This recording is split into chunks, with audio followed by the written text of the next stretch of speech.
The live TV, सच सबसे आगे। नमस्कार, आप देख रहे हैं द लाइव टीवी और मैं हूं आपके साथ मुनमुन रहमान। 22 जनवरी को राम मंदिर की प्राण प्रतिष्ठा कार्यक्रम होना है। जैसे जैसे समय नजदीक आ रहा है वैसे वैसे इसे लेकर विवाद भी बढ़ता जा रहा है।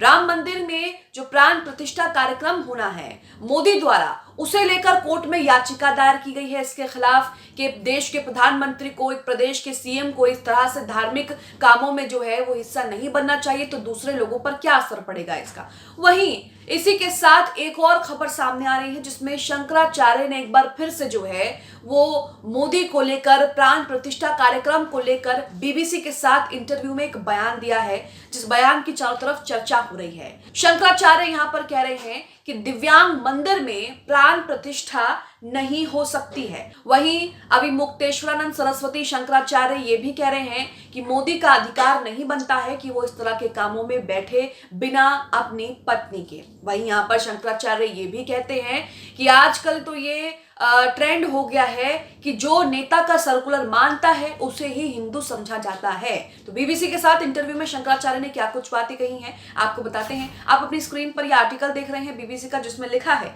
दिव्यांग मंदिर में प्राण प्रतिष्ठा नहीं हो सकती। ये कहना है शंकराचार्य अभी मुक्तेश्वरानंद सरस्वती का। आगे लिखा है, मोदी जी ने कह दिया है कि विकलांग मत कहो, दिव्यांग कहो। तो आज की तारीख में ये दिव्यांग मंदिर है। दिव्यांग मंदिर में संकलांग भगवान को, जिनके सकल यानी कि सभी अंग हैं, उन्हें कैसे प्रतिष्ठित कर सकते हैं। पीएम मोदी 3 बार धर्मनिरपेक्षता की शपथ ले चुके हैं, इसलिए किसी धर्म कार्य में उनका सीधा अधिकार नहीं बनता है। अगर वो विवाहित हैं तो पत्नी के साथ बैठना होगा। पत्नी को दूर कर कोई भी विवाहित व्यक्ति किसी भी धर्म कार्य में अधिकारी नहीं हो सकता।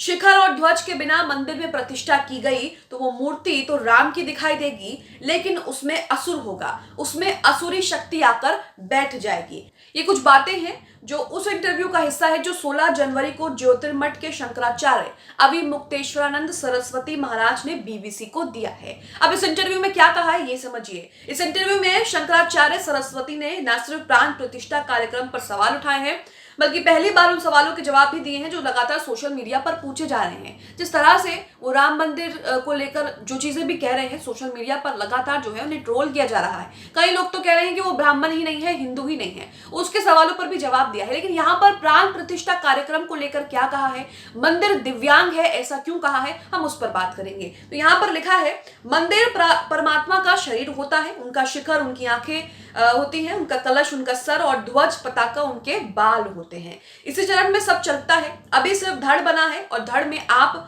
प्राण प्रतिष्ठा कर देंगे तो ये हीन अंग हो जाएगा। मोदी जी ने कह दिया कि विकलांग मत कहो, दिव्यांग कहो, तो आज की तारीख में ये दिव्यांग मंदिर है। दिव्यांग मंदिर में संकलांग भगवान को, जिनके सभी अंग हैं, उन्हें कैसे प्रतिष्ठित कर सकते हैं। वो तो पूर्ण पुरुष हैं, पूर्ण पुरुषोत्तम है, जिसमें किसी प्रकार की कोई कमी नहीं है। मंदिर के पूरा होने के बाद ही प्राण प्रतिष्ठा शब्द जुड़ सकता है। अभी वहां कोई प्राण प्रतिष्ठा नहीं हो सकती। अगर हो रही है तो करने वाला कुछ भी बलपूर्वक कर लेता है। यानी कि शंकराचार्य का कहना है कि मंदिर दिव्यांग है। मंदिर में जो प्राण प्रतिष्ठा का कार्यक्रम हो रहा है वो दिव्यांग है और ऐसा नहीं होना चाहिए जब तक मंदिर पूरा ना बन जाए। तो यहाँ पर आप देख रहे हैं कि किस तरह से शंकराचार्य सवाल उठा रहे हैं। यहाँ पर यह भी कहा गया है कि अभी सर नहीं बना है, उसमें प्राण डालने का कोई मतलब नहीं है। पूरा शरीर बनने के बाद ही प्राण आएंगे और जिसमें अभी समय शेष है, यानी कि समय बचा है, इसलिए जो अभी कार्यक्रम हो रहा है धर्म की दृष्टि से उसे प्राण प्रतिष्ठा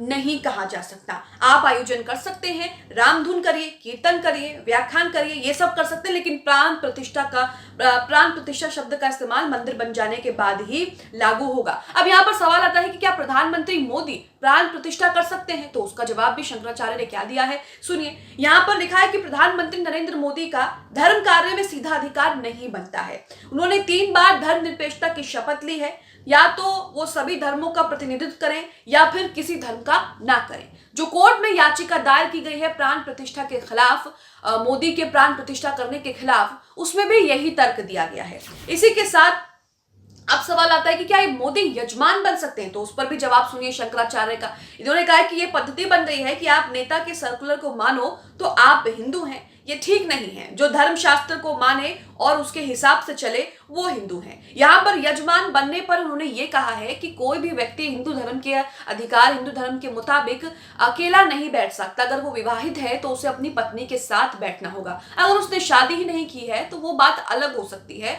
यानी कि यहाँ पर मोदी भी यजमान नहीं बन सकते। दूसरी तरफ इलाहाबाद हाई कोर्ट में जो याचिका, जनहित याचिका दायर की गई है, उसमें क्या कहा गया है, वो क्या मामला है, वो भी आपके सामने रख रहे हैं। अमर उजाला का आर्टिकल आपके सामने है जिसमें लिखा है कि इलाहाबाद हाईकोर्ट में जनहित याचिका दाखिल कर प्रधानमंत्री नरेंद्र मोदी द्वारा अयोध्या में निर्माणाधीन मंदिर में रामलला की मूर्ति की प्राण प्रतिष्ठा कार्यक्रम पर रोक लगाने की मांग की गई है।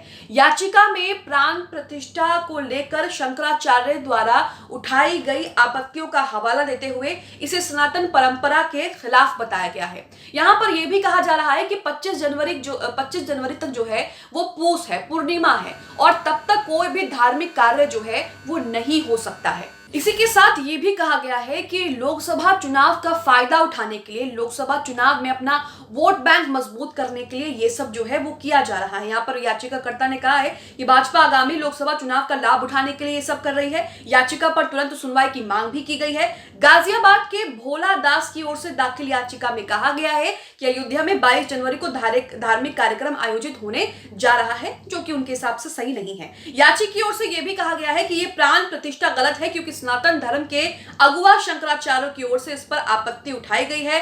दूसरा, उस महीने में कोई धार्मिक कार्यक्रम आयोजित नहीं किए जाते हैं। 25 जनवरी को पूर्णिमा है और तब तक कोई भी धार्मिक कार्यक्रम नहीं होने चाहिए हिंदू धर्म के मुताबिक। तो राम मंदिर को लेकर, राम मंदिर की प्राण प्रतिष्ठा कार्यक्रम को लेकर शंकराचार्य और जिस तरह से तमाम लोग सवाल उठा रहे हैं, और कई लोग उसमें यह भी आरोप लगा रहे हैं कि ये शास्त्रों के अनुसार नहीं हो रहा, हिंदू धर्म के जो भी मान्यता है, जो भी उनके तौर तरीके हैं, जो भी उनके अधिकार है, उसके खिलाफ हो रहा है। तो ऐसे में ये सही नहीं है। वहीं मोदी जी जिस तरह से यजमान बन रहे हैं और जिस तरह से मोदी जी प्राण प्रतिष्ठा कार्यक्रम में हिस्सा ले रहे हैं, प्राण प्रतिष्ठा कार्यक्रम कर रहे हैं, उस पर भी शंकराचार्य जो हैं वो सवाल खड़े कर रहे हैं। वहीं यहाँ पर यह भी कहा गया है कि पीएम और सीएम के ऐसे कार्यक्रमों में शामिल होने से देश के भाईचारे की भावना को झटका लगेगा, जो कि सही नहीं है। याची अधिवक्ता अनिल कुमार बिंद ने बताया कि पीएम मोदी के कार्यक्रम पर रोक लगाने वाली जनहित याचिका मंगलवार को दाखिल की गई है। कोशिश है कि उस पर हाईकोर्ट जो है वो जल्द सुनवाई करेगा और याचिका को स्वीकार करेगा। तो यहाँ पर आप देख रहे हैं कि जैसे जैसे राम मंदिर के प्राण प्रतिष्ठा कार्यक्रम नजदीक आ रहा है, वैसे वैसे इसे लेकर विवाद भी बढ़ रहा है। कहा तो ये भी जा रहा है कि चारों पीठ के पीठाधीश्वर शंकराचार्य इस कार्यक्रम में हिस्सा नहीं लेंगे। वहीं शंकराचार्य का कहना है कि उन्हें तो अभी तक न्योता नहीं मिला है और अगर मिलेगा तो भी वो नहीं जाएंगे। तो यहाँ पर आप देख रहे हैं कि किस तरह से इसे लेकर लगातार विवाद हो रहा है। शंकराचार्य कह रहे हैं कि राम मंदिर दिव्यांग है, राम मंदिर में प्राण प्रतिष्ठा करना अभी सही नहीं है, ये हिंदू सिद्धांतों के खिलाफ है। वहीं इसे लेकर याचिका भी कोर्ट में जो है वो दाखिल हो गई है। आप इसे लेकर क्या सोचते हैं? शंकराचार्यों की बातों को लेकर आप कितना सहमत हैं? आप उनके बयान को लेकर क्या सोचते हैं? कमेंट बॉक्स में हमें जरूर बताएं। द लाइव टीवी, सच सबसे आगे।